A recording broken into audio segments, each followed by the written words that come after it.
तो हम लोग आज श्रीमद् भगवद गीता से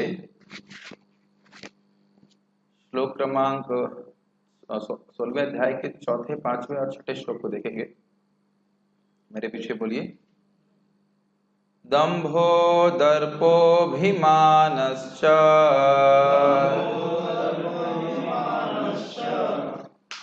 भूख लग रही है क्या? खाना नहीं खाया? दंभो दर्पोऽभिमानश्च क्रोधः पारुष्यमेव च अज्ञानं चाभिजातस्य पार्थ संपदम् आसुरीम्। तो अभी तक आपने भगवान ने दैवीय गुणों का वर्णन किया था 1 से लेकर 3 श्लोक में। अब यहाँ पे भगवान आसुरी गुणों का वर्णन कर रहे हैं। अब इनमें से आप देख सकते हैं शब्द है दंभ, दर्प और अभिमान। ये तीनों अभिमान जैसे लगते हैं, लेकिन तीनों में थोड़ा थोड़ा अंतर है। तीनों ही अहंकार के ही अहंकारी लग रहे हैं, लेकिन प्रश्न बनेगा कि भगवान फिर अलग अलग शब्द का प्रयोग क्यों कर रहे हैं, उसको हम टीका में देखेंगे। तो कौन कौन से गुण हैं उनको गिन लेते हैं, टीका पढ़ेंगे समझ में आ जाएगा। दंभ, दर्प, अभिमान, क्रोध, पारुष्य, कितने हुए? 5। अज्ञान 6 और चा। चा को बहुत भूलेगा, जब भी संस्कृत श्लोक में कभी चा आ जाता है तो वो बहुत महत्वपूर्ण हो जाता है। वो चा शब्द बहुत महत्वपूर्ण है। तो चा शब्द भी बहुत सारे आसुरी गुणों को वर्णित करा, एक ही शब्द। तो आप उसको अभी आप देखेंगे टीका में स्पष्ट हो जाएगा, इसलिए व्याख्या नहीं कर रहा हूं। तो ये सब अभिजातस्य पार्थ संपदम आसुरी, ऐसे लोग जो आसुरी संपद से युक्त होते हैं वो इन दुर्गुणों के संग युक्त होकर के पैदा होते हैं।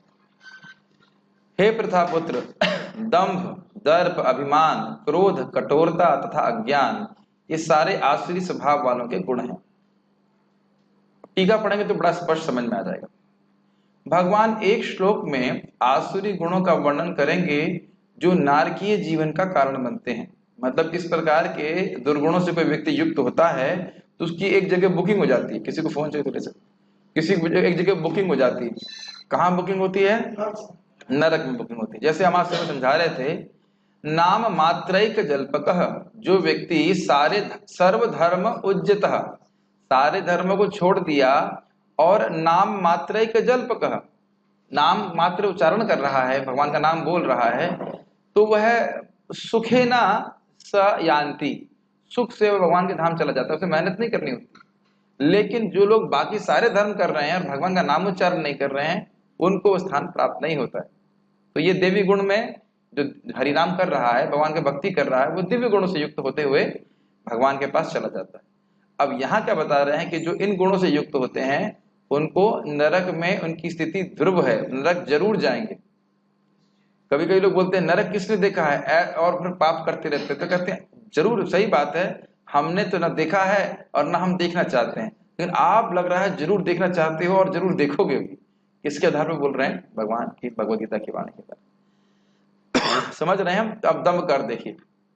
दंभ का अर्थ है कि धार्मिक होने की ख्याति प्राप्त करने के लिए व्यक्ति धर्म का अनुष्ठान करे।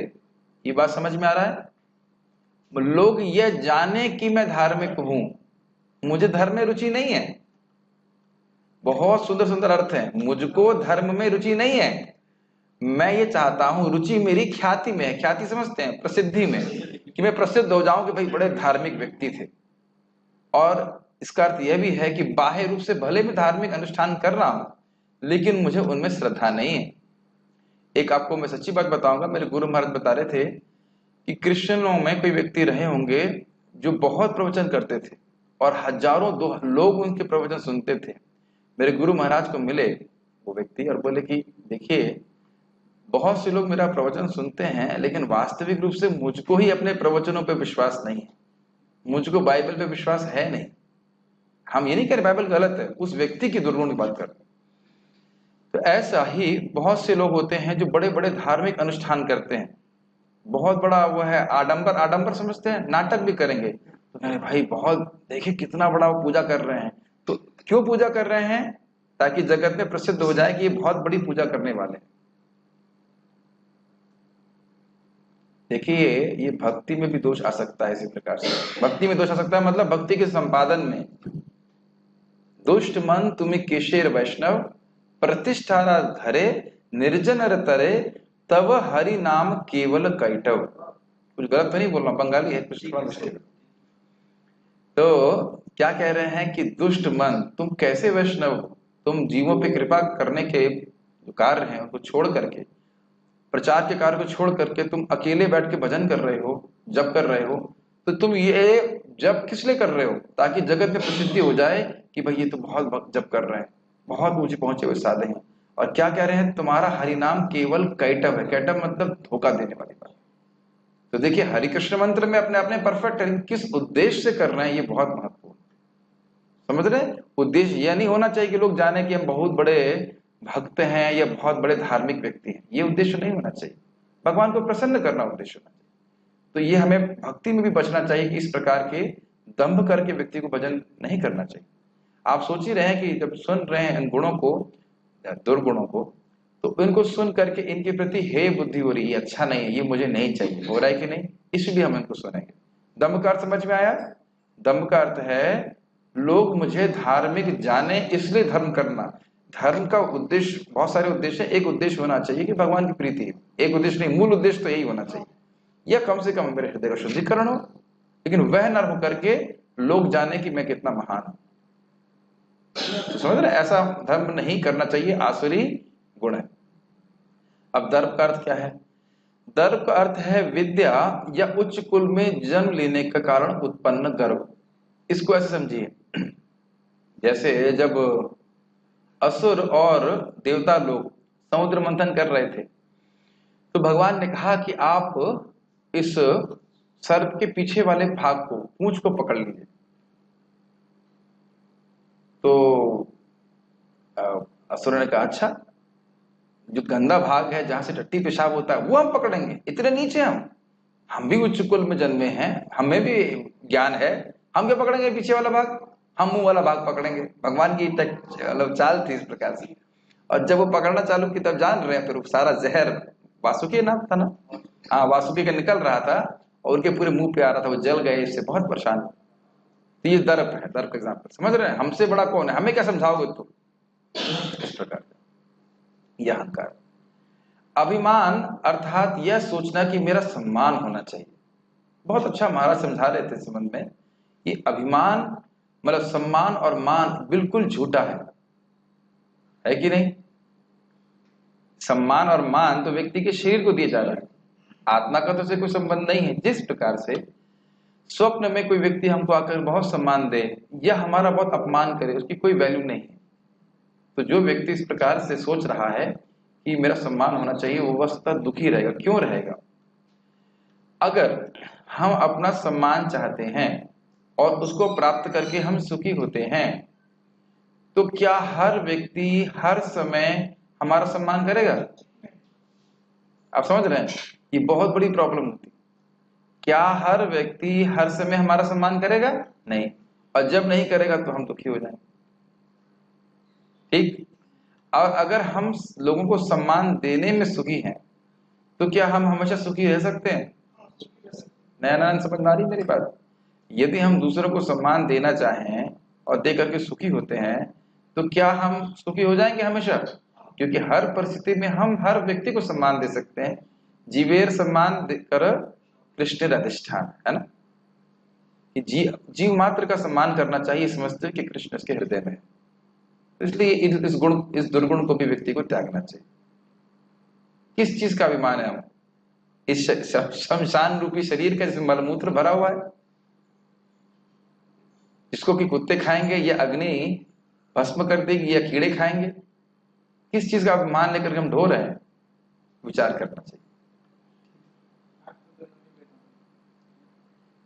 ओके। क्रोध का अर्थ प्रसिद्ध है। क्रोध का अर्थ क्या है? जब इंद्रिय तृप्ति की भावना, इंद्रिय तृप्ति हमारी रुक जाती है तो हम क्रोधित हो जाते हैं। स्पष्ट है। पारुष्य अर्थात अन्यों के सामने कड़वे वचन बोलना। बहुत सुंदर अर्थ है। आपने कुछ लोगों को देखा ही होगा कि उनके मुख से कांटे ही निकलते हैं।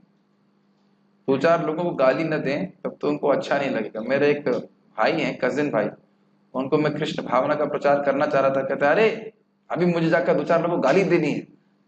मैं कहा वाह, कितना बड़ा पुरुषार्थ कर रहे हैं आप। तो सुबह से शाम तक दो चार लोग गाली न दें, चिल्लाए नहीं, चीखे नहीं, तब तक वह उनका खाना नहीं हजम होता है। कुछ लोग होते हैं ऐसे में, आपने देखे होंगे ऐसे लोग, है ना।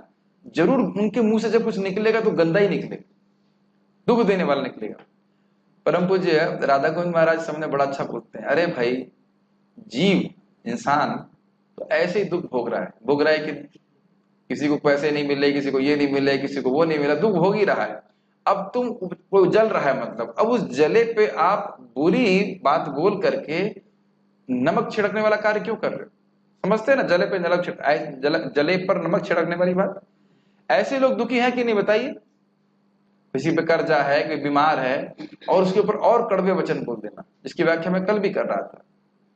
तो यह चीज, और अच्छा, कड़वे वचन बोलने में और मीठे वचन बोलने में एक ही प्रयास होता है कि नहीं? लेकिन एक ही प्रभाव होता है। तो यही जो दैवी स्वभाव से युक्त व्यक्ति होगा, वो ऐसे वचन बोलेगा जिसको सुन करके ही व्यक्ति का जो हृदय है वो शीतल हो जाए।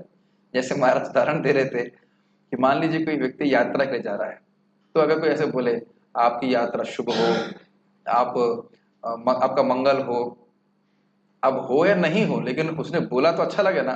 और कोई मान लीजिए जा रहा है यात्रा पे, कोई बोले अरे तुम्हारा एक्सीडेंट हो जाए, तुम्हारी हड्डी टूट जाए, तो नहीं हो, लेकिन व्यक्ति को डर लगा रहेगा, है कि नहीं? तो इस प्रकार से व्यक्ति को दुर्वचन नहीं बोलना चाहिए। एक और गंभीर बात, बोलने की तो बात छोड़िए, अनंत कृष्ण प्रभु बता रहे थे बहुत अच्छी बात, परम पूज्य वृंदावन चंद्र महाराज से सुना, उन्हें मुझे बहुत अच्छा लगा। यदि हम किसी का बुरा सोच रहे हैं, बहुत ध्यानपूर्वक सुनिए, यदि हम किसी का बुरा सोच रहे हैं, इसका ये हो जाए, और उसके संग हो गया, तो उसका पाप भी हमारे पर लगेगा। इसीलिए बुरा सोचना भी नहीं चाहिए कि कोई मर जाए, किसी की हड्डी टूट जाए। वो उसका तो कर्मानुसार जो होगा सो होगा, लेकिन हमारा भी उसमें अनुमोदन है। याद आ रहा है ना, अनुमोदन करने वाले को भी उतना ही लाभ। और यदि आप कोई कहें अरे काश ये व्यक्ति भक्त बन जाए, तो आज मैं एक भक्त से बात कर रहा था, इतना खुशी लगी। वो एक साल से जप नहीं कर पा रहे थे, पर एक हफ्ते पहले वो जप करने का प्रयास किए, फिर ड्रॉप कर गए। और फिर मैंने उनको कॉल किया, कहते हाँ प्रभु जी मैं कल आऊंगा, जरूर आऊंगा, जप करूंगा। आप सोच रहे हैं कि मैं खाली सोच रहा था कि काश वो भक्त भक्ति करते। अब वो करने लग जाएंगे तो उसका फायदा तो मुझे मिलेगा ना, तो अच्छा सोचने में क्या दिक्कत है? हाँ, कलयुग में एक बात जरूर फायदा है कि अब अच्छा सोचोगे तो सोचने का फायदा मिल जाता है, और बुरा करने पे ही मिलता है। कोई बुरा काम करेंगे तभी मिलेगा। फिर भी हम दूसरे का बुरा क्यों सोचे? बुरा सोचना अच्छी बात है कि? और भक्ति करने से तो व्यक्ति को हमेशा अच्छा सोचना चाहिए, तो अच्छा सोचेगा तो अच्छा बोलेगा भी। ये शब्द बहुत इंपॉर्टेंट है। हमारे गुरु महाराज कह रहे थे, कड़वा बोलेंगे तो कभी हमारे मित्र हमारे साथ नहीं रह सकेंगे। बहुत बहुत खराब चीज है। तो प्रयास करना चाहिए कि अपने वचन को मीठा प्रोसेस करके मीठा निकाले। जैसे मान लीजिए, ये कभी एग्जाम्पल नहीं दिया, लेकिन भाव चाहे खारा पानी जैसा हो, लेकिन जीव जो है वो आरओ मशीन जैसी होनी चाहिए, जो मीठा पानी बाहर निकले, है ना। मन में चाहे कितना भी बुरा विचार आ रहा हो, लेकिन वाणी से हमें सॉफ्ट ही निकालने का प्रयास करना चाहिए। समझ रहे ना? भक्तों को हृदय बहुत कोमल होता है भक्ति करके, तो किसी को कठोर वचन नहीं बोलना चाहता। ठीक है, ये बहुत इंपॉर्टेंट है, पारुष्य बहुत इंपॉर्टेंट है। च शब्द से उन सभी विपरीत गुणों को ले लेना चाहिए, के नहीं होना चाहिए, ले लेना चाहिए, जिनका वर्णन अगले श्लोक में आया था। जैसे अचापल का विपरीत हुआ चापल, अर्थात व्यर्थ के कर्म। इसको समझना चाहिए अर्थ क्या है। जो आपने श्लोक क्रमांक 1 से लेकर 3 में जितने भी दिव्य गुणों को सुना है, उनके विपरीत जो भी गुण है वह चा से आएगा, और वो सारे आश्री।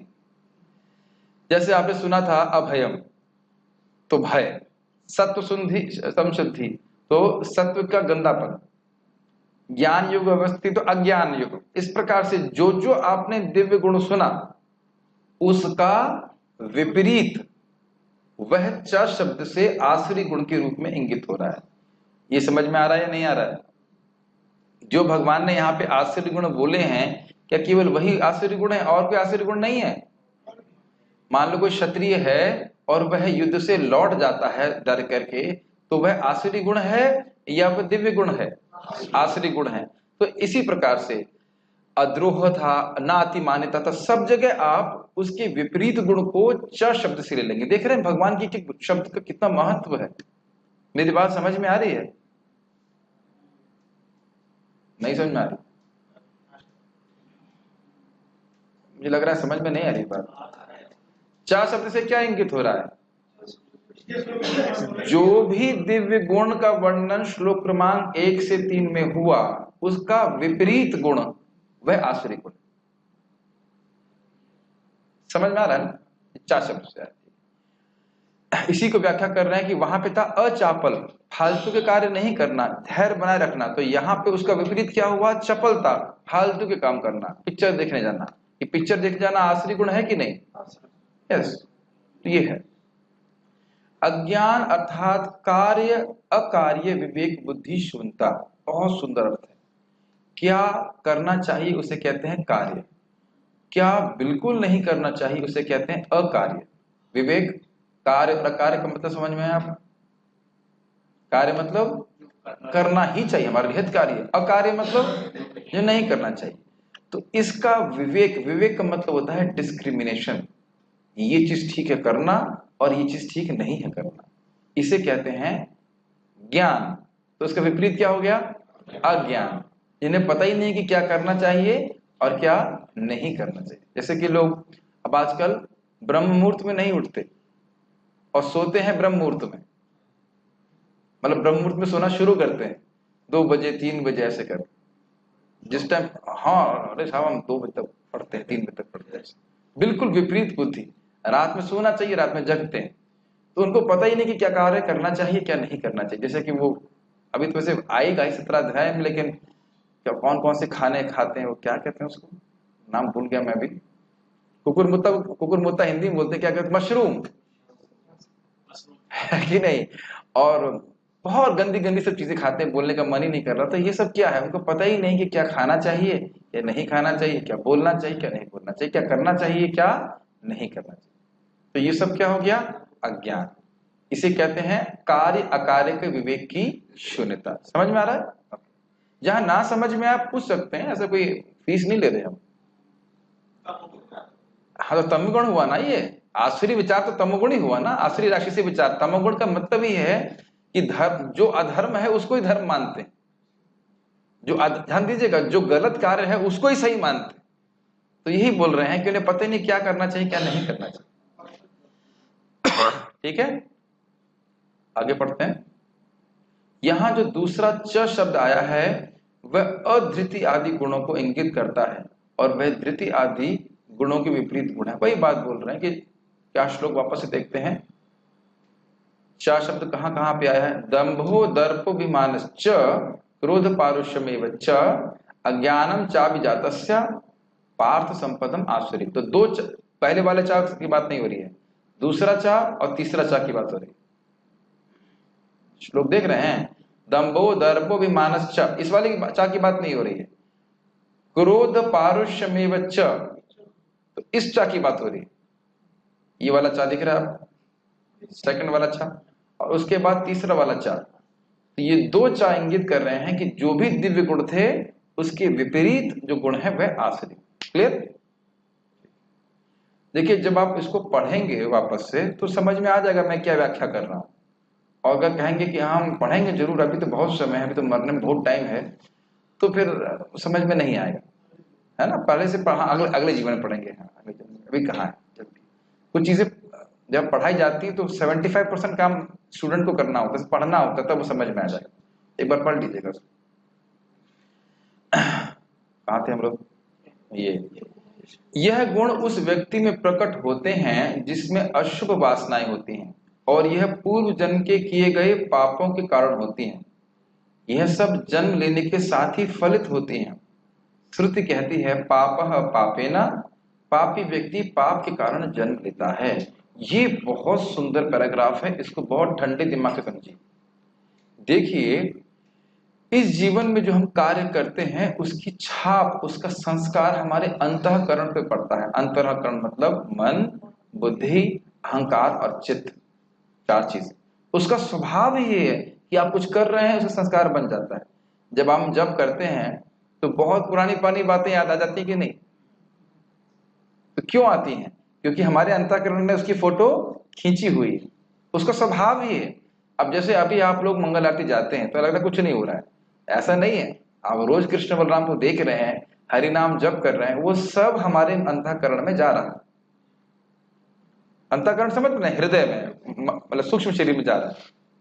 तब क्या होता है, जब हम गलत कार्य करते हैं तो वो संस्कार लेकर के हम लोग अगला जीवन धारण करते हैं, और फिर अकस्मात वही संस्कार हमको पाप में प्रवृत्त करते हैं, हमें अच्छा लगने लगता है पाप करना। क्या अपने जीवन में घटित होता हुआ देखें? आप में से कोई पाप तो किया ही नहीं होगा, मुझे लगता है जीवन सब किए है ना? ठीक है। क्या हमारे राधे श्याम प्रभु कहते हैं, 900 चूहे खा के बिल्ली चली हज को।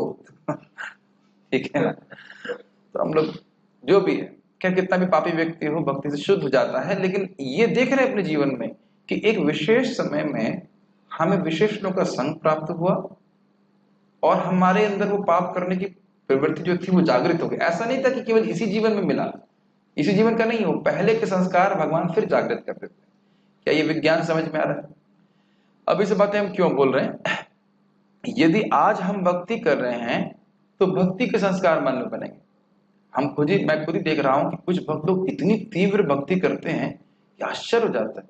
एक भक्त से आज मैं मिल रहा, बात किया, तो वो 48 माला करते हैं, और अभी उनकी 1 साल पहले शादी हुई, मतलब बहुत यंग है, और बता रहे थे किस प्रकार से वह दुबई में थे, वहां 12 रात में 12 से 2 जो है वह सिगरेट पिया करते थे, मतलब बहुत बुरे कार्य कर रहे थे, और इतनी जल्दी परिवर्तन आया कि 48 माला कर रहे हो नॉन स्टॉप, 2 बजे से लेकर के 9:30। तो मैं तो कहा, हाँ वे गृहस्थ आश्रम में रहते थे। मैं कहा वाह कितना सुंदर बात है। तो ये एक जन्म का नहीं है, और मुझे खुद ही बोले बस, उसके अलावा कुछ अच्छा भी लगता नहीं था। 3.5 लाख की सैलरी छोड़ करके मात्र बहुत काम करते हैं, 40,000 रुपए में अपना काम चला देते हैं। कितना वैराग्य है। तो ये सब क्या एक ही जन्म में हो जाता है? ऐसा नहीं होता। वो पिछले जन्म की भक्ति की हुई है, हो सकता है वो कुछ समय के लिए ढकी रहे, लेकिन फिर वह भगवान उसको प्रकट कर देते। समझ रहे हैं मेरी बात? इस विज्ञान को समझिए। इसलिए व्यक्ति को बड़ी गंभीरता से भक्ति करनी चाहिए, और इससे प्रभावित नहीं होना चाहिए कि हमारे पहले संस्कार क्या थे। भगवान की भक्ति सब कुछ साफ कर देती है और आपको आगे बहुत अच्छे संस्कार देती है, जिससे हमें आगे भक्ति करना आसान हो जाता है। ये बातें समझ में आ रही हैं आपको? भाई हम भगवत गीता क्लास में आएंगे ही नहीं तो संस्कार बनेगा कैसे? है ना? इसलिए लोग बोलते हैं हमारा मन नहीं लग रहा है। हाँ, तो नहीं करने से मन लग जाएगा। मन क्यों नहीं लग रहा है? क्योंकि पहले का किया गया कोई पाप है, भोग की वासना है, इस कारण से मन नहीं लग रहा है। मेरी बात समझ में आ रही है? तो जब हम भगवान की भक्ति करते हैं, संस्कार बनते जाते हैं, बनते जाते हैं, बनते जाते हैं, तब वही संस्कार हमको और प्रेरित करेंगे भक्ति करने के लिए, करने के लिए। जैसे देखिए, वही भक्त जिसने 1 साल से नाम जब छोड़ दिया था, अकस्मात वह हरि नाम जब क्यों करने लग गया? क्योंकि भक्ति का संस्कार कभी नष्ट नहीं होता। उसे याद था कि मैं जब भक्ति करता था तो मैं बहुत सुखी रहता था। क्या ये विज्ञान समझ पा रहे हैं भाइयों? ठीक। प्रभुपाद जी का तात्पर्य तो समझ में आया। जो व्यक्ति पाप कर्म में लग रहा है वह आगे और पाप में प्रवृत्त होगा, जो व्यक्ति अच्छे कार्य कर रहा है वह अच्छे कार्य में प्रवृत्त होगा। तो अब शायद आप एक प्रश्न मन में आ रहा हो, अरे तब तो फंस गया व्यक्ति, है ना? वो ये पाप कर रहा है तो पाप ही करेगा। हाँ हाँ हाँ, मैं ना नहीं बोल रहा हूं, हाँ ही बोल रहा हूं। जो व्यक्ति पाप कर रहा है वो पाप ही करेगा जब तक भगवान के भक्त उसको कुछ ज्ञान या अपना संग नहीं देते। इसको आप सत्यनारायण अध्याय में एकदम क्लियर देखेंगे टीका। इसलिए भक्त लोग पापी व्यक्ति हो भी तो भी उसको प्रसाद देते हैं, हरि नाम संकीर्तन जोर जोर से करते हैं, तो वो सुनते हैं। जैसे मैंने देखा था इंडोनेशिया में एक होली नेम रिट्रीट करनी थी, तो एक पिकनिक स्पॉट पे गए। अब ऐसा पिकनिक स्पॉट हमने जिंदगी में कभी देखा नहीं, उसका वर्णन भी नहीं करूंगा, नहीं तो लोग कुछ सोचेंगे इंडोनेशिया जाने का टिकट कितना लगता है। लेकिन इतनी सुंदर जगह मैंने दुनिया में कोई अभी तक देखा नहीं स्थान, बहुत सुंदर स्थान था। बड़े, चलिए थोड़ा वर्णन कर देते हैं। बड़े बड़े पेड़ हैं और बादल वहां से उसमें से गुजर रहे हैं, जहाँ पे आप कीर्तन कर रहे हैं वहीं से बादल जा रहे हैं, और झील है बड़ी सुंदर सी सब तरफ। उसका वर्णन नहीं किया जा सकता, मतलब बहुत सुंदर था। तो जब भक्त लोग कीर्तन कर रहे थे तो कुछ एक व्यक्ति सिगरेट पी रहा था ऐसे वहां पे, तो अलाउड है, अच्छी चीज है। तो वहां से देख रहा था कि क्या कर रहे हैं। तो वहां के भक्त लोग गाते बहुत अच्छा है। इंडोनेशिया में सबको गायन अपने आप ही आता है, तो बहुत सुंदर गा रहे थे, बहुत सुंदर गा रहे थे, मृदंग बजा रहे थे, वो उनका जीवन शैली। तो इस प्रकार से वह देख रहा था। तो अब उसका संस्कार बना कि नहीं? पी रहा है सिगरेट, लेकिन वो देख रहा है कि ये क्या हो रहा है। तो आप उसे कुछ गिरेंगे नहीं आज, लेकिन उसने कान से हरे कृष्ण मंत्र सुना है, वो आगे जाकर के फिर उसका उद्धार होगा।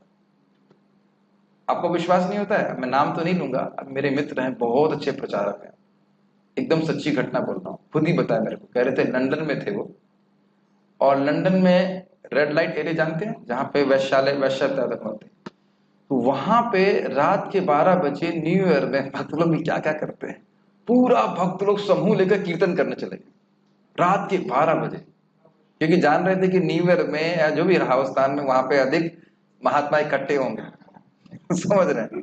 और प्रभु वो व्यक्ति वहां पे उस कार्य के लिए नहीं गए थे, किसी तरह से वो जगह में थे जो भी कारण से, और उन्हें हरे कृष्ण मंत्र वहां सुना, और उन्होंने कहा देखा ये क्या चीज है, हरिनाम संकीर्तन क्या चीज है।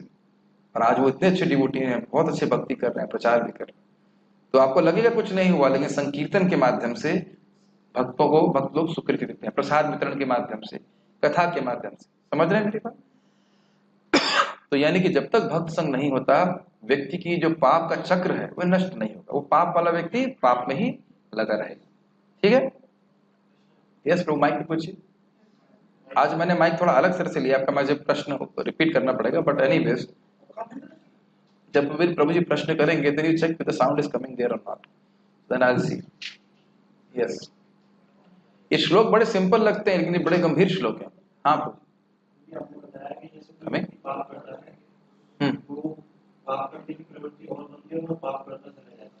जो अगर पाप करता है तो पाप करने की प्रवृत्ति और बन जाती है। यस, आपने कहा कि इससे मुक्ति पाने का एक बार उपाय भक्तों का संग। हाँ, अगर कदाचित भक्तों का संग प्राप्त हो जाए तभी वे पापों से मुक्त होगा। यस, भक्तों का संग जो है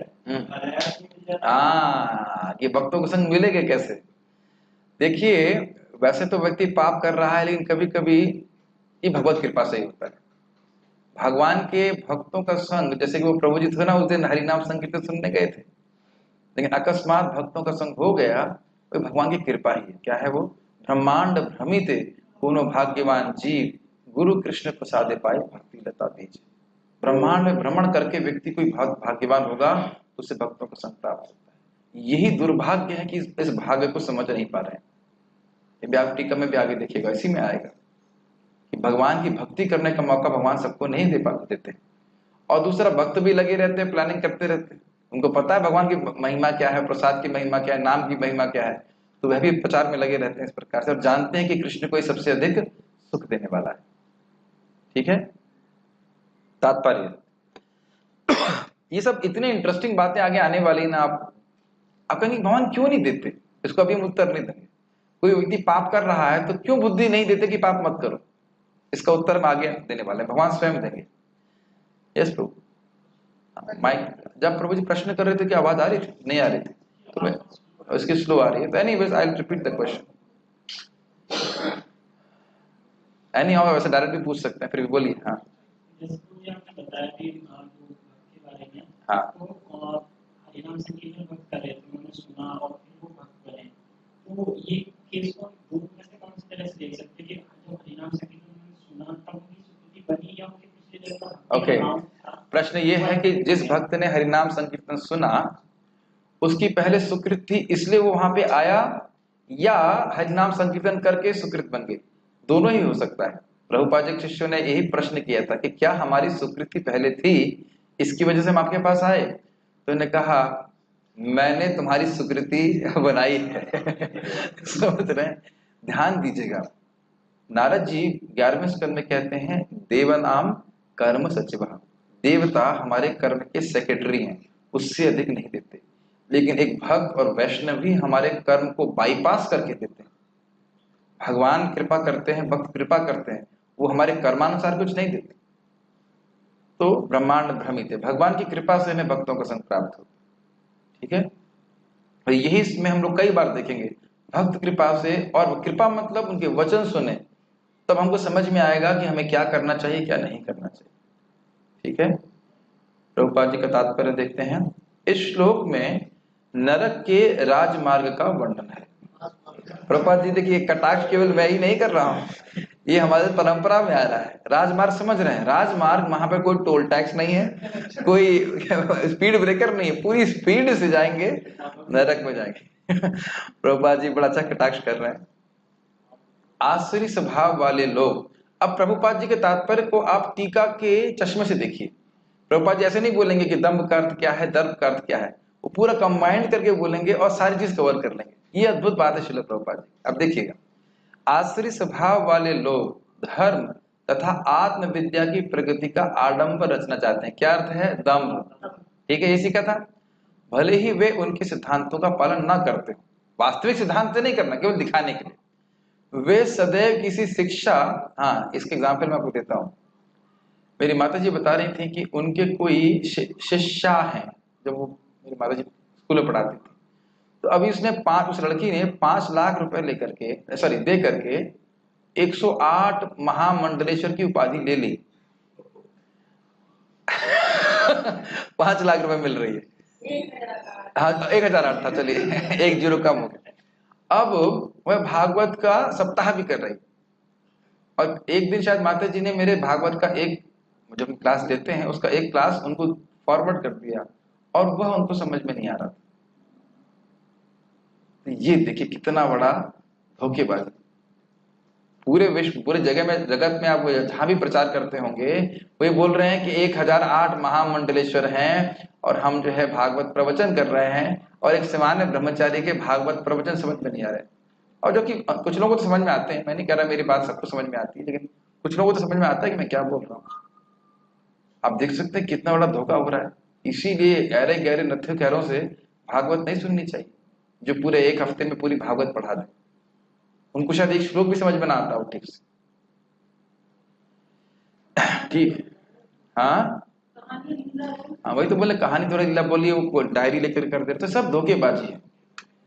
और इसका भी एक और उदाहरण है। पार्थ प्रभु के हम गांव में गए थे, मैंने कई बार एग्जाम्पल दिया, उस व्यक्ति ने 35 भागवत कथा कराई, और फिर भी रिसर्च चल रही है। मैं भी सोच रहा हूं कि भगवान कौन है। हमने कहा वाह भाई। और पता है फिर उसने स्वीकार मुझसे किया कि मेरा भागवत कराने में कोई रुचि नहीं थी, भागवत करा करके उसमें दान आता वो मैं गौशाला के लिए इसका उपयोग करता, बस उसमें मेरी मति थी। गौशाला के दान करो, कोई दिक्कत नहीं है, कोई प्रॉब्लम नहीं है, लेकिन भागवत को उसके लिए उपयोग मत करो। और देखिए क्या गति हो रही है। भागवत के पहले ही श्लोक में क्लियर है कि कृष्ण भगवान है ना, जन्मादस्यतः, और ये व्यक्ति पूरी भागवत कर दिए, 35 कथा करा दी, उनको ये भी रिसर्च चल रही कि भगवान कौन। इसका मतलब गुरु जी भी ऐसे ही होंगे, गुरु जी भी बोले नहीं होंगे कि कृष्ण भगवान है, बोलते भी किसी को भी मानो, क्योंकि तभी तो डोनेशन आएगा। इस प्रकार की बातें। वे सदैव किसी शिक्षा या प्रचुर संपत्ति का अधिकारी होने का दर्प करते, तो दर्प का तो स्पष्ट हो गया। वे चाहते हैं कि अन्य लोग उनकी पूजा करें और सम्मान दिखलाएं, भले ही वे सम्मान के योग्य ना हो। ये हो गया अभिमान। क्लियर। वे छोटी छोटी बातों पर क्रुद्ध हो जाते हैं, खरी खोटी सुनाते हैं और नम्रता से नहीं बोलते। ये क्या हो गया? क्रोध और पारुष्य। क्लियर। वे ये नहीं जानते कि क्या करना चाहिए और क्या नहीं करना चाहिए। क्या है ये? अज्ञान। वे अपनी इच्छा अनुसार सनक वश कार्य करते हैं, वे किसी प्रमाण को नहीं मानते। देखिए इसका अर्थ तो आपको समझ ही रहे हैं, वह शास्त्र को नहीं मानते, वेद, भगवत गीता, भागवत, इसको नहीं मानते। जैसे प्रभुपाद जी प्रवचन में कह रहे हैं, कोई व्यक्ति कहता है तुम भगवान को भोग लगाते हो, तुमने कभी देखा है भगवान को खाते? तो कैसे जानते हो कि भगवान भोग हमारा स्वीकार कर रहे हैं? तो अब प्रभुपाद जी उत्तर देते हैं बड़े सुंदर तरीके से, भाई साहब मैं तो मूर्ख हूं, मैं स्वीकार कर रहा हूं, मैं मान रहा हूं मैं मूर्ख हूं, मुझे कुछ नहीं पता है, लेकिन गुरु महाराज बोल रहे हैं, भगवान बोल रहे हैं, आप तो तीसरे व्यक्ति हो, आपकी बात क्यों मानूं मैं? और हमें मानना होगा कि भगवान के पास अचिंत शक्तियां होती, भगवान की सारी इंद्रियां उनकी अन्य इंद्रियों की तरह कार्य कर सकते हैं। तो भगवान विग्रह के द्वारा, फोटो के द्वारा हमारा भोग स्वीकार करते हैं। और बहुत से लोग, स्पेशली जो लोग प्रसाद खाते हैं, उनको तो एक अभ्यास हो जाता है, जिनको प्रसाद नहीं खाने को मिलता है, जब वो प्रसाद ग्रहण करते हैं ना सिंपल सा, तो वह भी उनको बहुत अच्छा लगता है। मुझे याद है कि हमारे रिश्तेदार आए थे, उस दिन पहले मैं खिचड़ी बनाता था मंदिर में, तो खिचड़ी पूरी ठंडी हो गई थी, 11 बजे का समय था और वो खिचड़ी खाए तो वाव वाव वाव करने लगे, जबकि एकदम ठंडी थी खिचड़ी, क्योंकि प्रसाद खाने का अनुभव नहीं था। मुझे भी याद है कि जब मैंने पहली बार भगवत गीता की क्लास सुनी थी, 2.5 घंटा क्लास थी, उसके बाद बोले प्रसाद, हमने हाथ जोड़ दिए, हमने कहा भाई होगा कुछ बतासा कुछ डाल देंगे, यही तो बटता है प्रसाद में। हमने कहा नहीं नहीं, पूरा फुल लंच आलू का। मुझे आज तक याद है, कितने साल हो गए, 2003 से 17 साल हो गए। आलू का पराठा, दही, मैंगो। गीता क्लास कुछ याद नहीं उस गीता क्लास में क्या सुना था, लेकिन ये जरूर याद है कि प्रसाद खिलाया था, बहुत बढ़िया, आज तक याद है। और मैंने कहा थोड़ा दही और चाहिए, तुरंत पैकेट खोल के और लीजिए, अरे ऐसे इतना प्रेम दिया उन्होंने, तो वह मैं बहुत अद्भुत था यार। मुझे याद है उससे पहले वो जब कॉलेज में आए थे और उन्होंने वो दिया था पाइनएप्पल हलवा, उस वक्त नाम नहीं पता था, तो मालूम चला, और मुझे इतनी शर्म लग रही थी यार, एक से क्या होगा, दोबारा मांगा नहीं। हमने कहा उनके पास था, वो दे भी देते, मैंने कहा क्या सोचेंगे दोबारा मांग रहा है, लेकिन बहुत अच्छा लगा। देखिए बहुत ध्यान दीजिए, जो प्रसाद बनाते हैं, जो प्रसाद आप खा रहे हो, गुरु महाराज बोल रहे थे जिसने भी प्रसाद खाया उसको लाभ होगा, लेकिन यदि उसने अप्रिशिएट किया कि बहुत अच्छा है, वहीं से भक्ति चालू हो जाएगी। जैसे प्रभु जी ने जो लंदन में थे, उन्हें अप्रिशिएट किया, अरे ये तो बहुत अच्छी चीज है, उससे कोई मतलब नहीं कि कितने दुर्गुण अभी हैं, यदि उन्हें अप्रिशिएट समझते, सराहना कर दी कि ये बहुत अच्छा है, वहीं से उसकी भक्ति शुरू हो जाएगी, बीज पड़ जाएगा। अब कब वक्त बनेगा वो जाने पक्का हमको नहीं पता, लेकिन बनेगा जरूर। इसीलिए मान लीजिए कीर्तन हो रहा है तो बहुत मधुर होना चाहिए, प्रवचन ऐसा हो कि लोग समझ में आए। हाँ, इस प्रकार से वो अप्रिशिएट करते हैं तो फिर उनकी भक्ति शुरू हो जाती है। मैं खाली बात कर रहा था कि कहां पहुंच गए, लेकिन बात ये थी कि वह अपनी किसी की बात नहीं मानते, अपने मन से काम करते हैं। तो हम बात कर रहे थे कि हम भोग लगाते हैं तो हम शास्त्र के आज्ञा को मान करके भगवान का भोग लगाते हैं, ठीक है ये बात। वे ये आसुरी गुण तभी से प्राप्त करते हैं जब वे अपने माताओं के गर्भ में होते हैं, और ज्यों-ज्यों वे बढ़ते हैं त्यों-त्यों वे अशुभ गुण प्रकट होते हैं। कुछ याद आ रहा है आपको भागवत से? जब जय और विजय यहाँ पे इस जगत में आए थे असुर के रूप में, क्या नाम था उनका, हिरण्याक्ष और हिरण्यकशिपु, तो जब माँ के गर्भ में थे तो उससे ही पूरे जगत में अंधकार बन रहा था, इतना ज्यादा मतलब वो है तमोगुण में आ गए थे, ये स्थिति है। ठीक है, एक श्लोक और देख सकते हैं, मेरे पीछे बोलिए। देवी संपद विमोक्षाय निबंधाय आसुरी मता मां शुचः संपदं दैवीम् अभिजातोऽसि पांडव। श्लोक बहुत इजी है। दैवी संपद विमोक्षाय, जो दैवी संपद है, जो दैवी गुण है, ये जीव को मुक्त करने वाले, मोक्ष प्रदान करने वाले। निबंधाय आसुरी मता, जो आसुरी गुण है वह जीव को इस जगत में बांधने वाले। मां शुचः संपदम दैवीम अभिजातोऽसि पांडव, लेकिन हे पांडव, हे अर्जुन, तुम शोक मत करो, तुम जन्म से ही दैवी संपद से युक्त हो। अब देखिए श्लोक कितना सुंदर है। भगवान के भक्त हमेशा अपने अंदर दुर्गुण ही देखते हैं कि मेरे अंदर कोई गुण नहीं है, नम्रता के कारण। तो अर्जुन ने दो चीजें सुनी, दिव्य गुण सुने और आसुरी गुण सुने, तो उनके मन में क्या आ रहा है, अरे मैं तो आसुरी गुणों से ही युक्त हूं।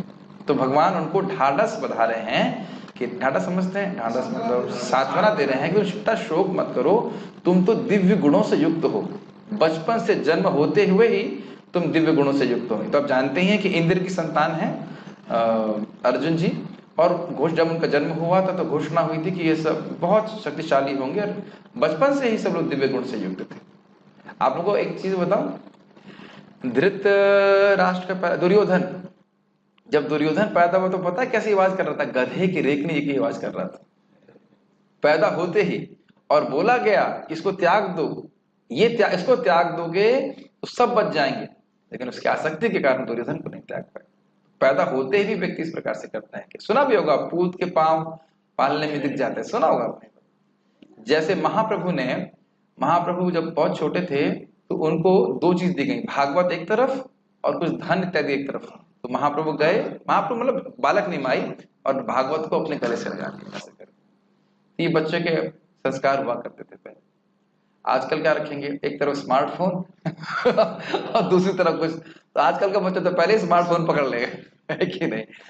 ये मैंने अपनी आंखों से भी देखा। वैसे थोड़ा पॉइंट डिफ्लेक्ट हो रहा है। मैं एक भक्त के घर में गया था, उनका लड़का बोलना नहीं जानता था, लेकिन स्मार्टफोन का वाईफाई चालू करना जानता था। मेरा तो दिमाग ही फिक्स हो गया। वो पापा नहीं बोल रहा है, लेकिन मैंने कहा वाईफाई चलाओ, उसको पता नहीं, कहता वाईफाई ऑन कर लेता है। तो देख सकते हैं कि जीव कितना व्यग्र है इंद्रिय तृप्ति करने। खैर ये तो साइड पॉइंट है, लेकिन पढ़ते हैं आगे। दिव्य गुण मोक्ष के लिए अनुकूल हैं और आसुरी गुण बंधन दिलाने के लिए। और क्यों है आप जानते ही हो कि दिव्य गुण से व्यक्ति जो होता है वो शास्त्र के अनुसार चलेगा और मुक्त हो जाएगा।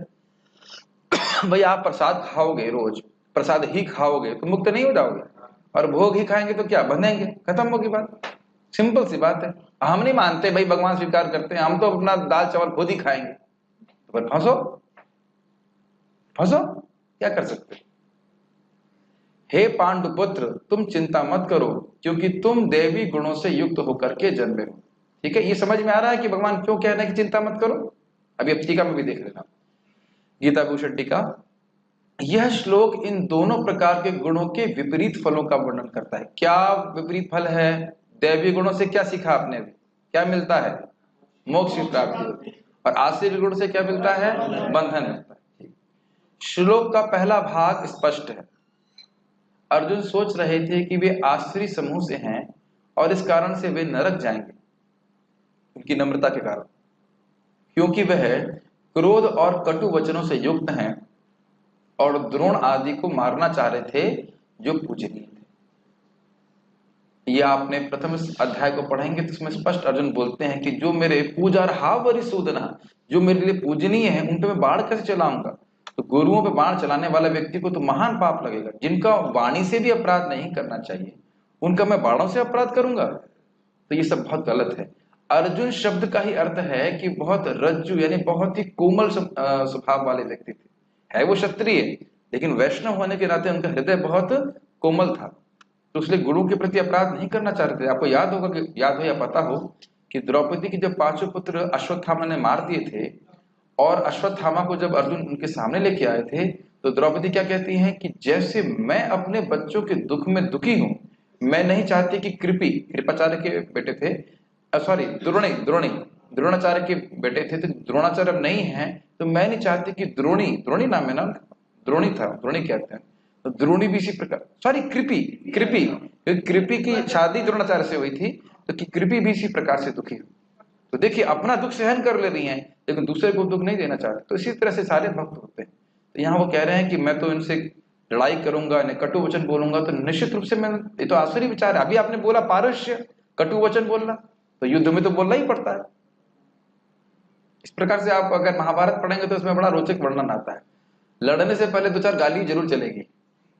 हाँ, आ गए तुम, अब दिखाता हूं तुमको, मैं अभी नरक भेजता हूं, ऐसे करके 2-4 पहले बोलेंगे, फिर वो युद्ध करते। जैसे कि क्या नाम था उसका जो 4 हाथ लगा लिया था, पौंड्रक। तो पौंड्रक ने भगवान कृष्ण को ऐसे लेटर लिखा था, देखो मेरा अवतार हुआ है और तुमने मेरा रूप धारण किया हुआ है। पौंड्रक बोलता है तुम मेरी शरण में आ जाओगे मैं तुम्हें छोड़ दूंगा, लेकिन ये सब चक्र वक्त त्याग दो, अपना चक्र त्याग दो, ये त्याग दो, वो त्याग दो। तो भगवान कहते हैं तुम्हारे जैसे मेढक को खाने के लिए ही मैं सर्प के रूप में आया हूं, ऐसा भगवान बोलते हैं लेटर। और वो लेटर जो है उसका चेला जाके पौंड्रक को सुनाता भी सबके सामने, और पौंड्रक सुनता भी है, ऐसा मूर्ख।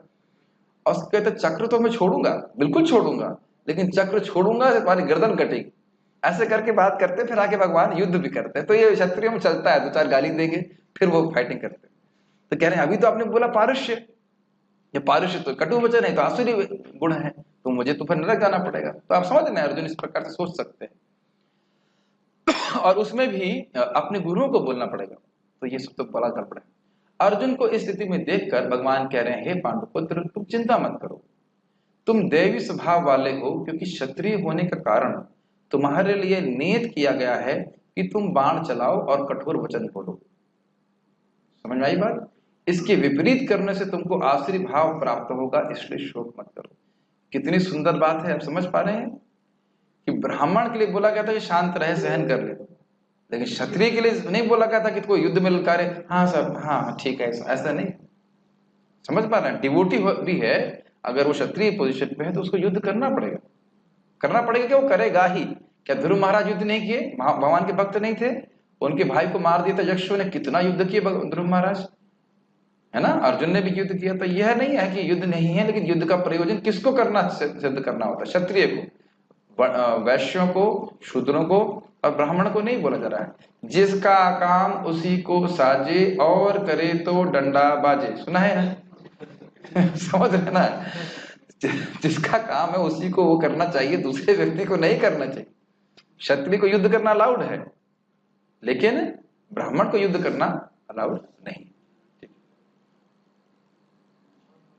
ओके, तात्पर्य प्रभुपाद जी का, भगवान कृष्ण अर्जुन को यह कहकर प्रोत्साहित करते हैं कि वह आसुरी गुणों के साथ नहीं जन्मा है।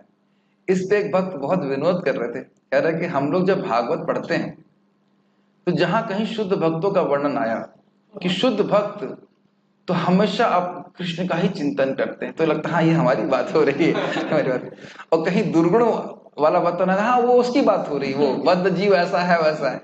लेकिन महान भक्त यही सोचते हैं कि मैं बद्ध हूं, मैं कभी शुद्ध नहीं। ठीक। युद्ध में उसका सम्मिलित होना आश्चर्य नहीं है, क्योंकि वह उसके गुणों दोषों पर विचार कर रहा था। वह यह विचार कर रहा था कि भीष्म तथा द्रोण जैसे प्रतिष्ठित महापुरुषों का वध किया जाए या नहीं। अतः वह ना तो क्रोध के वशीभूत होकर कार्य कर रहा था, न झूठी प्रतिष्ठा, बहुत सुंदर तात्पर्य प्रभुपाद जी का, या निष्ठुरता के अधीन होकर। इतना सुंदर तात्पर्य है, बहुत सुंदर तात्पर्य। देखिए, दुर्योधन कुछ नहीं सोच रहा है कि क्या मुझे अपने भाइयों से युद्ध करना चाहिए या नहीं। वह जानता है कि इस प्रकार से राज्य मैंने क्या धोखा देकर के हड़पा है ना। इन्होंने, इनकी क्या शर्त थी? शर्त ये था कि 12 साल वनवास और 13 साल अज्ञातवास होगा, उसके बाद ये राज्य ले सकते हैं। ये बात थी ना? वही तो बोल रहा हूं, 12 साल नहीं, 12 साल वनवास और 1 साल अज्ञातवास, तो 13 साल के बाद जब आएंगे तो हम राज्य दे देंगे। ये बात ही ना तय। और क्या बोला? युद्ध के बिना तो मैं एक सुई का स्थान भी नहीं दूंगा। और उसमें भी भगवान रेडी थे कि भाई हाँ चलो 5 गांव दे दो, इन लोग क्षत्रिय हैं, ये लोग भीख मांग के नहीं रह सकते, तो इतना भी देने को तैयार नहीं थे। इसमें भी बड़ा सुंदर है कि दुर्योधन कहता है, जानामि अधर्मम, सॉरी जानामि धर्मम न च मे प्रवृत्तिम, जानामि अधर्मम न च मे निवृत्तिम। मैं जान रहा हूं कि धर्म क्या है, लेकिन उसे करने में मेरी रुचि नहीं है, और जब जान रहा हूं कि मेरी अधर्म क्या है, उससे मैं निवृत्त नहीं होता, मैं हट नहीं सकता। तो ऐसी बुद्धि जो है असुरों की होती है, एकदम स्पष्ट। समझ में आ रहा है आपको? तब यहां क्या कह रहे हैं प्रभुपाद जी की, देखिए अर्जुन युद्ध इसलिए नहीं कर रहे हैं कि उन्हें क्रोध आ रहा है। भले वो युद्ध में क्रोध करेंगे, वह युद्ध में क्रोध करेंगे, लेकिन क्रोध की वजह से युद्ध नहीं कर रहे हैं। क्या इन दोनों में अंतर समझ रहे हैं? युद्ध वह कर रहे हैं, आप जानते हो युद्ध इसलिए कर रहे हैं कि कृष्ण प्रसन्न होंगे, युद्ध इसलिए करेंगे, और युद्ध में क्रोध भी करते हैं। आपको पता ही होगा जयद्रथ के मारने के लिए कितना क्रोध किया उन्होंने, लेकिन क्रोध की वजह से युद्ध नहीं कर रहे हैं। क्रोध व्यक्ति को कब आता है? जब उसकी इंद्रिय तृप्ति में बाधा आती। और अर्जुन क्या बोल रहे हैं? मैं पूरा राज्य त्याग देना चाहता हूं, मुझे स्वर्ग भी मिल जाए तो भी मैं सुखी नहीं होऊंगा। तो यानी उनके हृदय में इंद्रिय तृप्ति की कोई भावना नहीं है। वो यह विचार कर रहे हैं कि इसका क्या परिणाम होगा, स्त्रियां दूषित हो जाएंगी, क्या परिणाम होगा, हम लोग नीचे गिरेंगे, नरक में गिरेंगे, क्या परिणाम होगा। यानी कि शास्त्र की दृष्टि से विचार करके वह भ्रमित थे कि क्या यह युद्ध उनके लिए अच्छा है या नहीं है। Does it make sense? क्या बात समझ में आ रही है? क्या दुर्योधन ऐसा सोच रहा था? बिल्कुल नहीं सोच रहा है। ये दिख रहा है कि नहीं दिख रहा है? तो यही बात दिखा रहे हैं यहाँ पे कि वह दिव्य गुणों से युक्त हैं, क्योंकि वह शास्त्र के वचन पे विचार करके कार्य कर रहे हैं। कार्य वही है, लेकिन शास्त्र के वचन पे विचार करके कर रहे हैं। इसलिए प्रभुपाद कह रहे हैं कि न झूठी प्रतिष्ठा के लिए, ना निष्ठुरता, किसी चीज के लिए नहीं। अतएव वह आसुरी स्वभाव का नहीं था। कौन नहीं था? अर्जुन। क्षत्रिय के लिए शत्रु पर बाण बरसाना दिव्य माना जाता है, और ऐसे कर्तव्य से विमुख होना आसुरी। तो स्पष्ट है।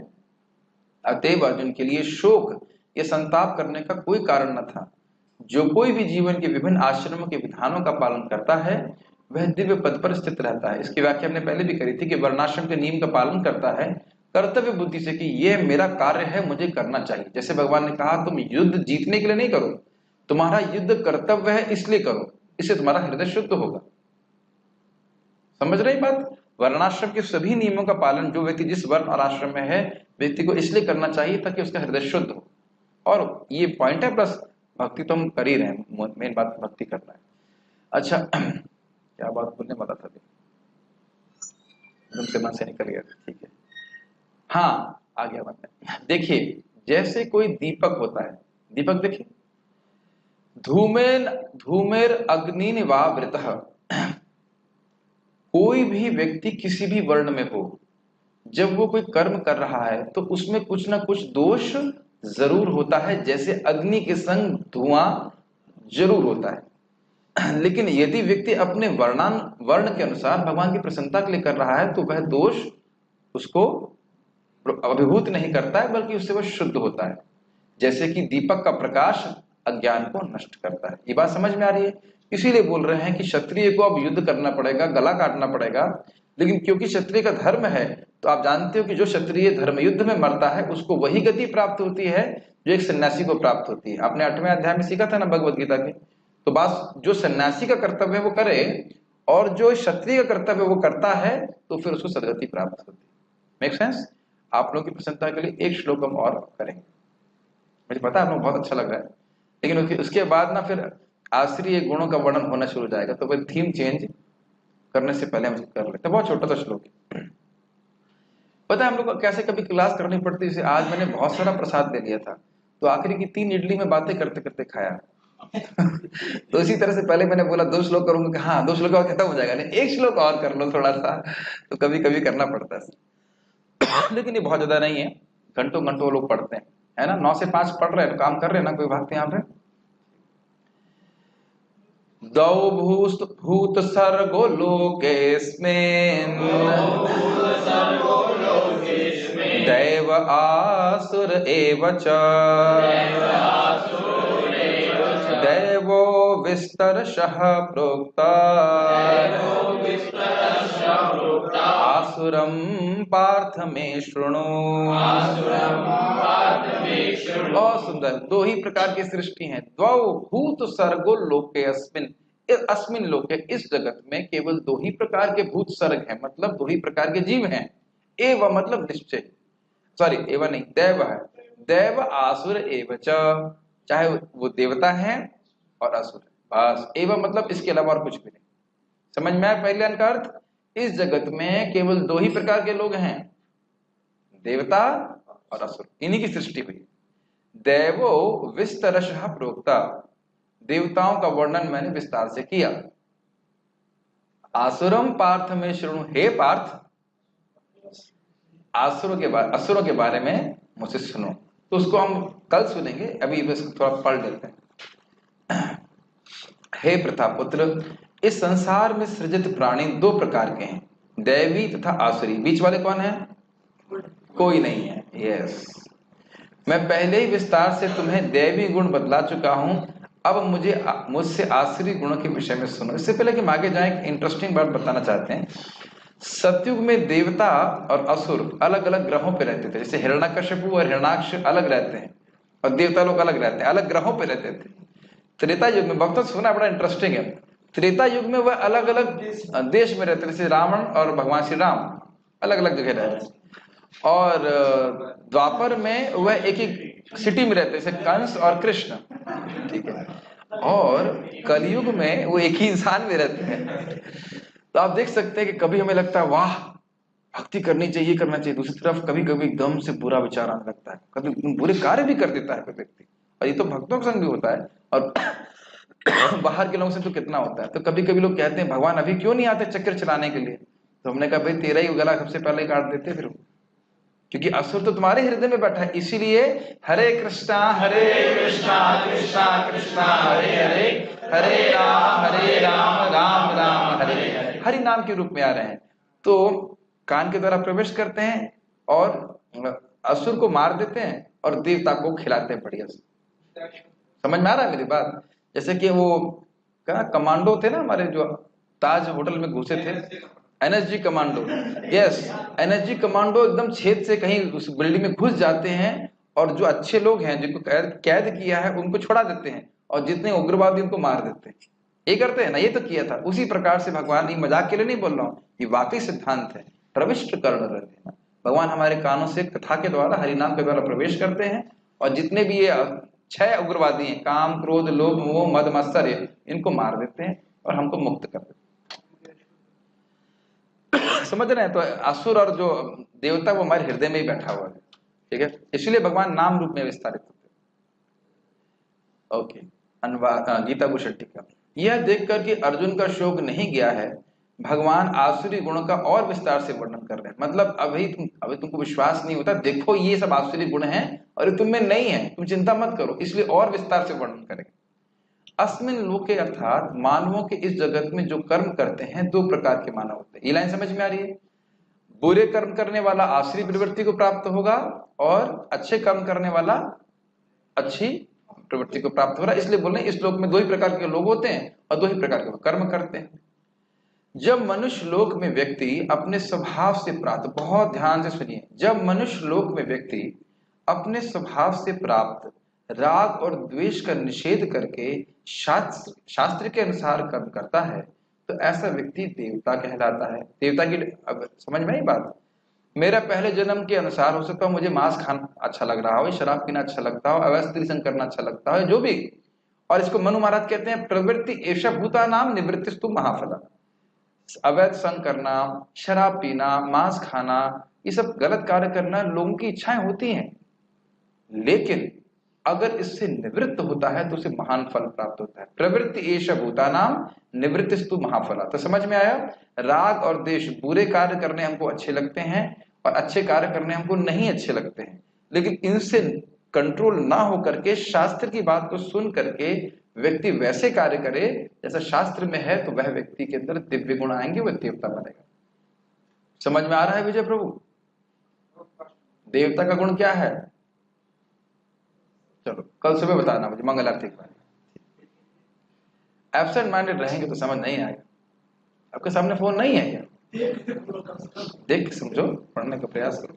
अरे भाई, किसी और को देवता नहीं बनना है, हम ही लोगों को देवता बनना है। ऐसा नहीं सोच रहे हैं कि दूसरे वाले को देवता बनना है। शास्त्र के अनुसार हम जीवन चलाते हैं। कल क्या खाएंगे 9 बजे? हम सब पियेंगे बाहर? क्यों भाई बोलो? कल हम सब पियोगे? क्यों नहीं पियोगे? क्योंकि संडे है।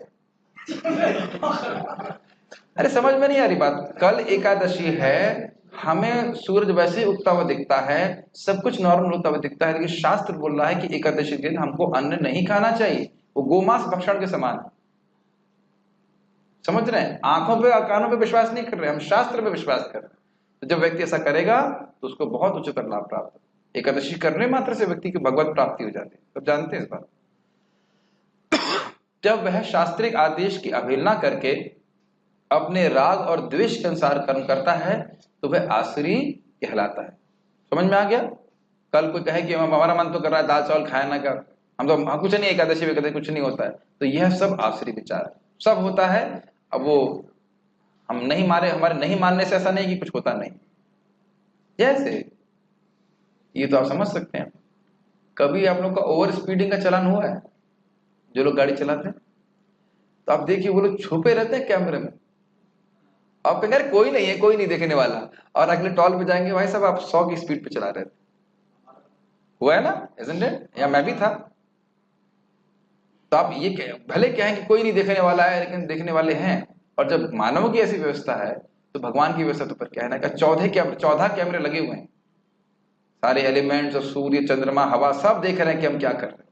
ठीक है, तो शास्त्र के अनुसार चलना चाहिए। इस ब्रह्मांड में करोड़ों जन्म लेते हुए धर्म और अधर्म के अलावा इस जगत में और कुछ नहीं। तो मतलब जगत पे लोग क्या, इतने सबके जन्म हो रहे हैं और क्या कर रहे हैं? इंसानों की बात हो रही है, या तो धर्म कर रहे हैं और धर्म कर रहे हैं।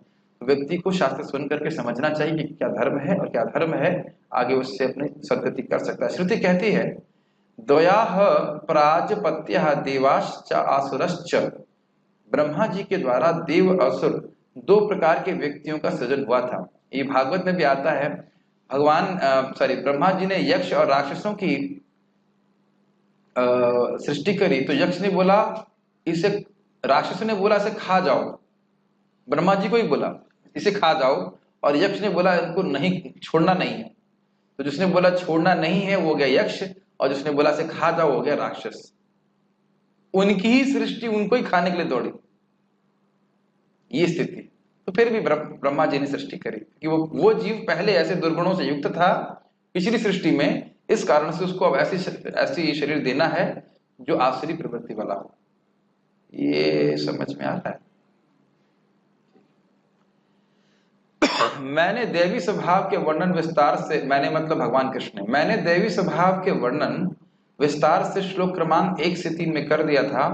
अब आश्री स्वभाव के विषय में वर्णन सुनो, मैं इसका विस्तार से वर्णन करूंगा। और इसके विस्तार से वर्णन करने का क्या फायदा होगा? हम इसके प्रति हेय बुद्धि को निर्माण कर लेंगे। हमें ये नहीं चाहिए, हमें असुर श्योर नहीं बनना है, नहीं बनना है ना। ऐसा मत सोचिए कि सब ऐसे ही सोचते हैं। कुछ लोग सोचते हैं कि विश्व का सबसे बड़ा टेररिस्ट मैं ही बनूंगा, है कि नहीं? प्रयास करते कि नहीं? मैंने सुना बॉम्बे में बहुत सारे लोग जो है, कोई पिक्चर बनी थी उसको देख करके वो क्या माफिया बन गए थे, मैं नाम याद नहीं आ रहा, कोई पिक्चर आई थी बहुत पहले, उसको देख करके सब लोग माफिया बनने की प्रेरणा मिल गई थी। इस प्रकार से भी लोग, श्रवण का प्रभाव होता है। महत सेवा महत सेवा करके वो है सब दाऊद इब्राहिम बन गया। तात्पर्य अर्जुन को यह कहकर कि वह दैवी गुणों से उत्पन्न होकर जन्मा है, भगवान कृष्ण अब उसे आसुरी गुण बताते हैं। इस संसार में बद्ध जीव 2 श्रेणी में बटे हुए हैं। जो जीव दिव्य गुणों से संपन्न होते हैं वे नियमित जीवन बिताते हैं, नियम से खाते हैं, सुबह टाइम से उठ जाते हैं 8 बजे, उसके बाद नियम से ऑफिस जाते हैं और उसके बाद आकर के सो जाते हैं। यही नियम है? क्या मतलब है? नियम तो कर्मी लोग भी कर रहे हैं, नियम मतलब शास्त्र के अनुसार कर, ठीक है।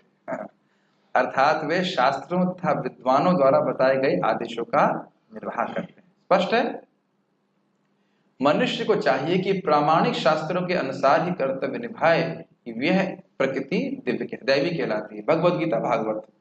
जो शास्त्र विहित विधानों को नहीं मानता और अपनी सनक के अनुसार कार्य करता है वह आसुरी कहलाता है। तो अब क्लियर है, शास्त्र के विधि विधानों के प्रति आज्ञा भाव ही एकमात्र कसौटी है, अन्य नहीं। इसीलिए मैंने आपको बताया था कल कि शास्त्रीय श्रद्धा लोगों के हृदय में जागृत करना सबसे बड़ी सेवा है।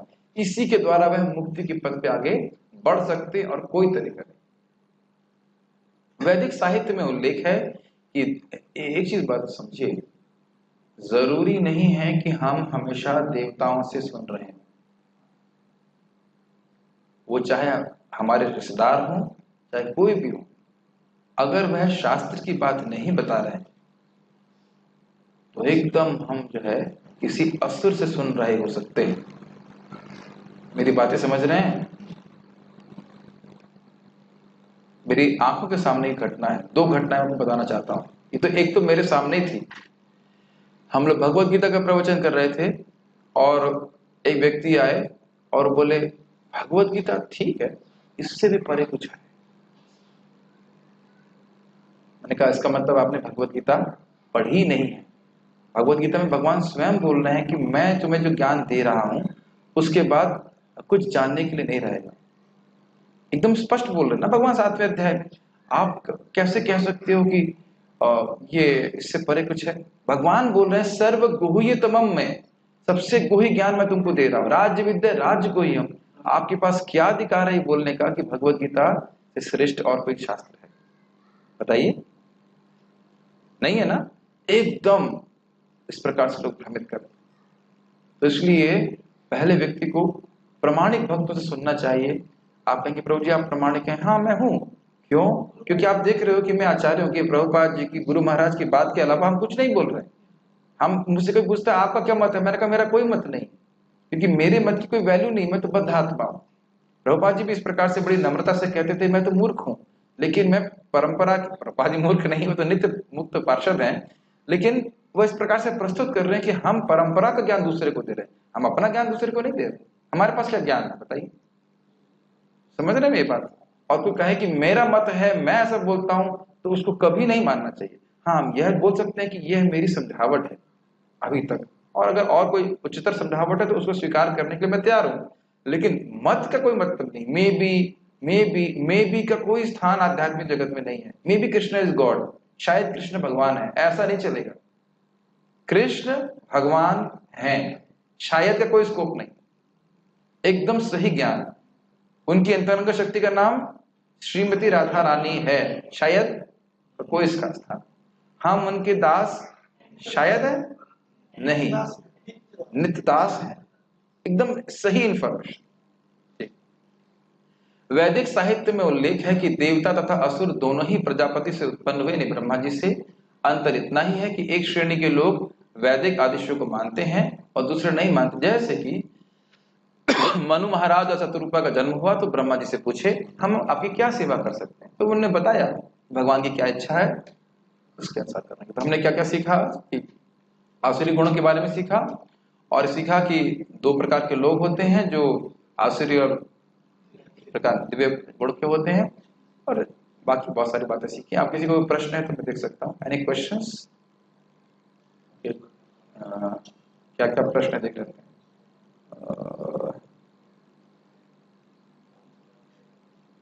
अगर मैं किसी से मैंने किसी पे क्रोध किया है तो फिर मैं उसे क्षमा मांगी और उसने क्षमा नहीं किया तो क्या करना चाहिए? हरे कृष्णा आपने लिखा है अपने प्रश्न के बाद, और हरे कृष्णा ही करना चाहिए।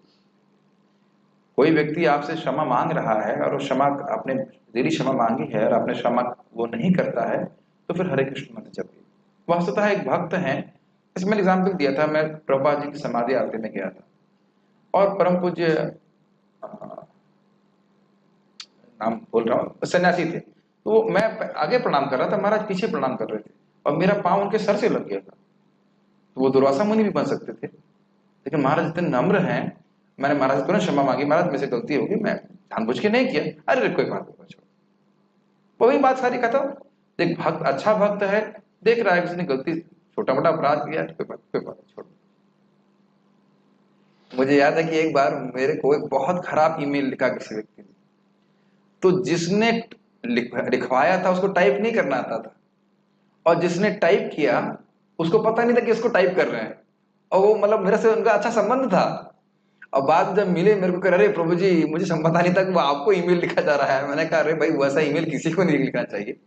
कोई बात नहीं, भूल जाओ, इसमें क्या है, समझ रहे ना? अगर हम भक्ति कर रहे हैं तो इसमें क्या है? अब मान लीजिए एक प्रवचन में कर रहा, अभी प्रवचन में देखता हूँ बाद में फेसबुक पे जाके, कोई प्रश्न तो नहीं किसी का, एक व्यक्ति बोल रहा है प्रभु जी आप अच्छे उदाहरण नहीं दे रहे हो। अब नहीं ठीक है, अब तुमको पता वो क्या, उसको क्या पता मैं क्या बोल भी रहा हूँ, इजंट इट? उसको ये भी पता नहीं मैं बोल क्या रहा हूं, तो आप अच्छे उदाहरण दे रहे हो नहीं दे रहे हो उसका क्या मतलब? तो इसलिए जो अच्छा भक्त है वो क्षमा कर देगा।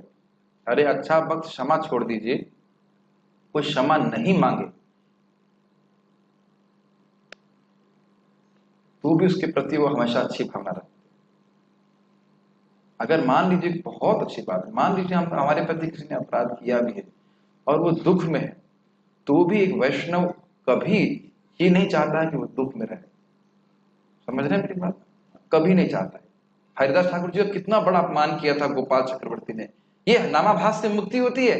नहीं होती ना, तेरी नाक काट दूंगा। बताओ, पब्लिक में ऐसा हरिदास ठाकुर जी को बोला। कितने बड़े संत थे, अगले दिन से उसकी ही नाक गलने लग गई, लेकिन हरिदास ठाकुर जी को बहुत दुख हुआ। तो ये वैष्णव का, जीसस क्राइस्ट को देख लीजिए, उनको पता था, वो अपने एक शिष्य को बोलते तुम मुझे पता है कि तुम दगा करेगा और तेरी वजह से मेरे को सूली पर चढ़ा जाएगा, फिर भी उसको उन्होंने माफ किया। तो वैष्णवता का मतलब ही यही है कि हमारे अंदर सहिष्णुता आनी चाहिए। अपराध तो लोग करेंगे, डज इट मेक सेंस? अब मुंह फुला के रखने वाला भक्त तो पता नहीं कैसे डील किया जाए। आप फिर क्षमा मांग लिए तो फिर आप उसका हरे कृष्ण। द्रोणाचार्य कृपाचार्य जी अश्वत्थामा ब्रह्म तो फिर ब्राह्मण, तो फिर उन्होंने युद्ध क्यों किया? मुझे लग रहा था कि प्रश्न बनेगा। सारे ब्राह्मणों की युद्ध करने पर वृत्ति नहीं होती, मैं महाभारत में पढ़ रहा था, लेकिन द्रोणाचार्य कृपाचार्य विशेष ब्राह्मण हैं जो अस्त्र युद्ध सिखा रहे हैं। और क्योंकि यह है राज्य से पे निर्भर थे, याद होना चाहिए, राज्य पे निर्भर थे, उनका कर्तव्य था कि राज्य की तरफ से वह युद्ध करें। ठीक है। देवता का गुण यह है कि वह अच्छा बुरा का ध्यान रखकर शास्त्र के अनुसार अपना जीवन चलाता है।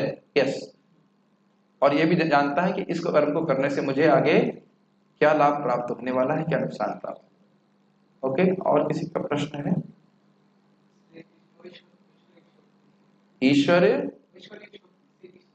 श्री कृष्ण ऐश्वर्य शक्ति नहीं है, कृष्ण स्वयं ईश्वर है। क्या बोलते हैं, কি বলতে পারে, কি বলছি বলছেন আপনি ট্রান্সলেট করতে পারেন?